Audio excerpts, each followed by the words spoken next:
Nigeria. Good afternoon, viewers, Nigeria. My name is Mugre Esther, and our guest is Mr. Christian. So the topic for today is voters PVC registration and voting. Yes, so I'd like you to enlighten us on that. Yes, PVC registration. By definition, PVC stands for Permanent Voters Card, right? And that is the basic tool that is required for you to cast your votes in an election. So we have an election coming up in the city, and for you to vote, you need a PVC. Although it's late for you now, you get registered ahead of the FCT elections. It is expected that those who have this PVC should be able to come out and exercise their franchise, which is in votes elections. So, sir, what of the candidates?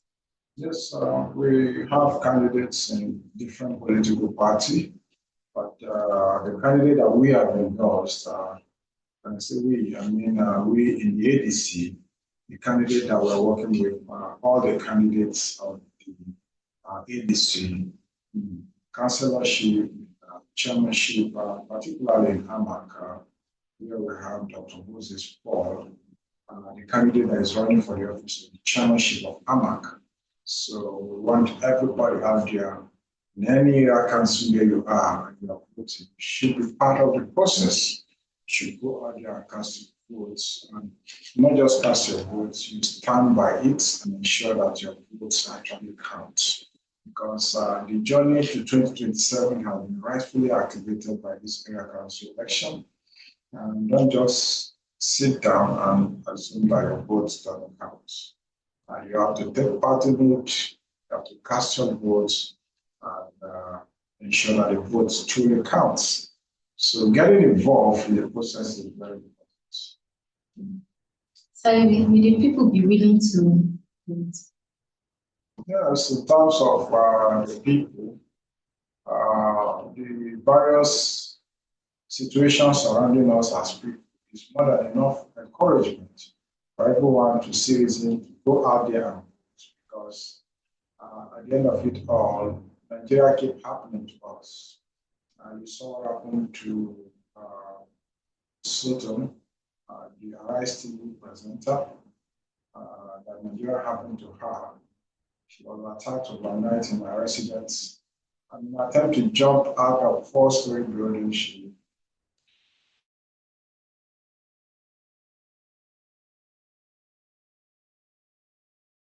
a few days ago, we have yet another case. Ifunaya died of snake bites. 3 snakes were discovered in her residence, and she could not survive the snake bite because the hospitals that are expected to provide her treatment were not having anti-snake poison treatment. They don't have the injection to be able to treat her. The urgency of that snake bite. Moving from one hospital to another, which they all don't have an injection, led to unfortunate death. So we have every reason to take part and see this election as an existential one, which we should all be part of it. From the word go, starting from the polling unit to the coalition center where these miracles happen. And we must have reason to take part in it and get through it.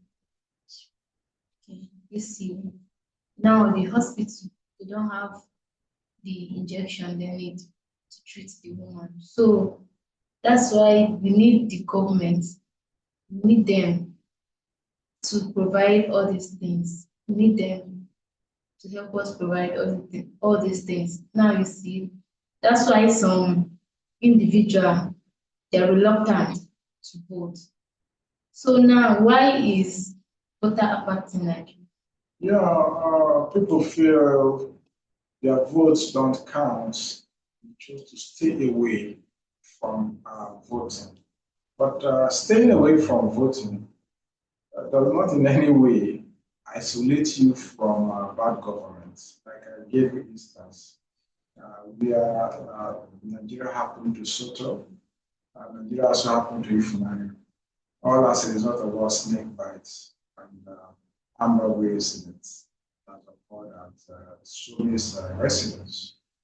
Now, in the case of Ifunanya, where there was a snake bites, if we have a responsible government that will prioritize the general welfare of the people, of course, there will be adequate primary health care that's closer to the people to provide the first aid that if Naya needed to have survived.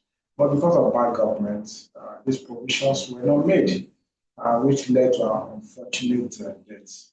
And in this case, you can see how bad government have tremendous impacts or negative consequences on our lives when we so long neglect it. We don't have time for politics, we don't have time for voting, but in the long run, we are paying dearly for it. Even in our schools today, when you look back to schools, there's nothing to be proud of. The facilities in schools are nothing to write home about. There are no adequate provision of laboratory equipment. There are no adequate provision of learning tools. Teachers are not well paid. Even for students who are overpopulated, overcrowded in the classes, they don't have adequate sitting chairs to even start with.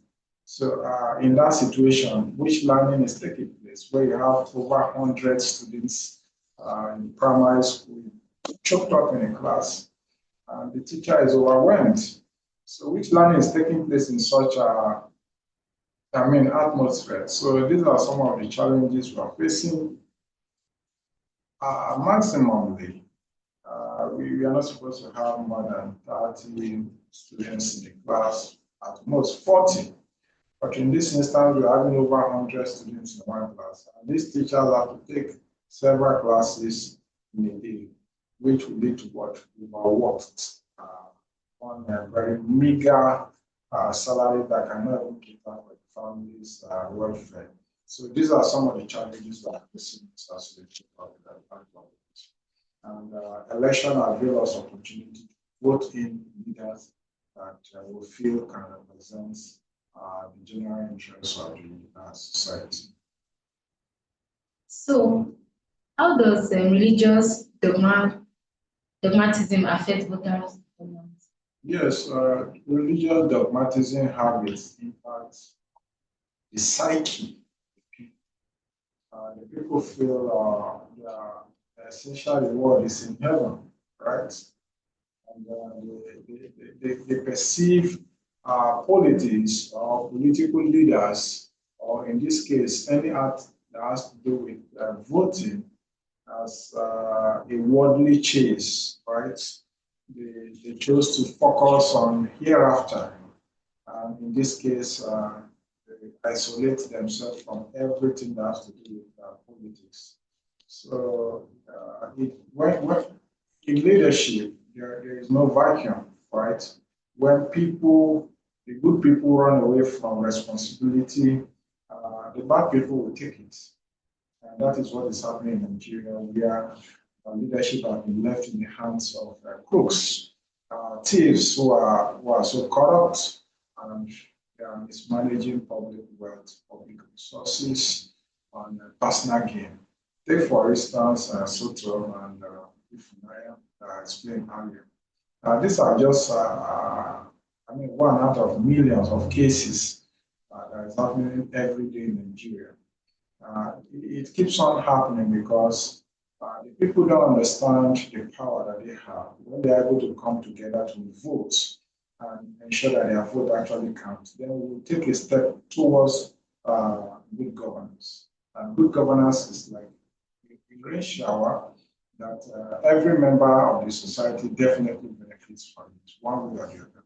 If you don't benefit from good government through good schools, you definitely benefit from good government through good hospitals, good roads, adequate security. I mean, you can name it, even clean water provision. Shelter, the government has even forgotten that as part of responsibility of the government is shelter, provision of adequate shelter for citizens. So good governments have a broader implication on our lives of people, both economically, socially, morally, security-wise, any aspect you can think about. Government have a role to play. What about the Nigerian democracy?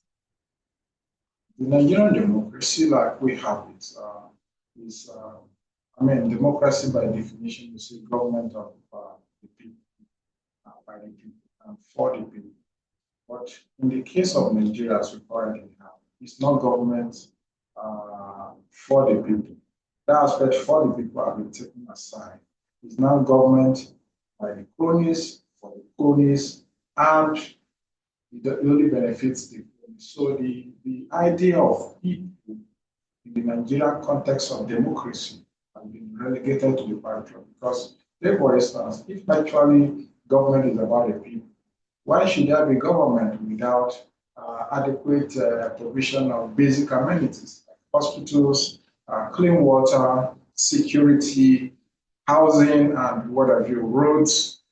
These are basic functions of government. Even provision of, I mean, security, I mean, employment. As young people, you have a right to be able to enjoy good employment opportunity. But all that has been eroded away by bad government. So democracy has been relegated again to the backdrop by the malhandling of the executive arm of government. The executive arm of government have abrogated so much power to herself that the people have been muzzled. The rights of the people, the rights of the people are no longer being respected. The constitution has been kept aside, and we are not practicing the ideals of democracy in Nigeria. Take, for instance, the rule of law. The rule of law is a very crucial ingredient in any democracy.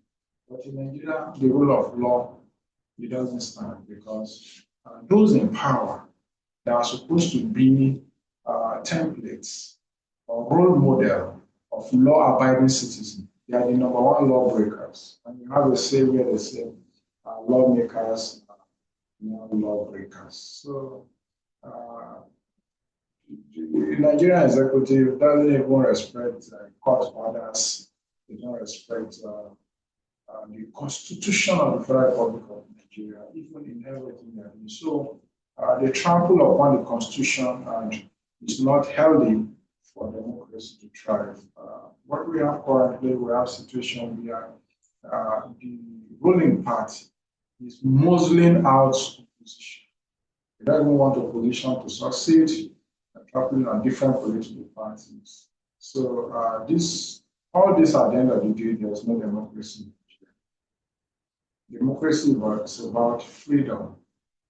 People cannot come together and protest peacefully without government clampdown. So that's democracy. So we need a lot of citizen involvement in setting and resetting the Nigerian democracy to truly reflect the tenets of democracy in Nigeria. You see, that's why we need more people. We need many people to vote for the government so that we can elect a good government so that we can put things in order. Thank you, and I'm Mukuru Esther. And it's me here. Yes, Mr. President. Thank you so much. Yes, thank you for joining, and we can find out another time. You have a lovely afternoon. Bye-bye.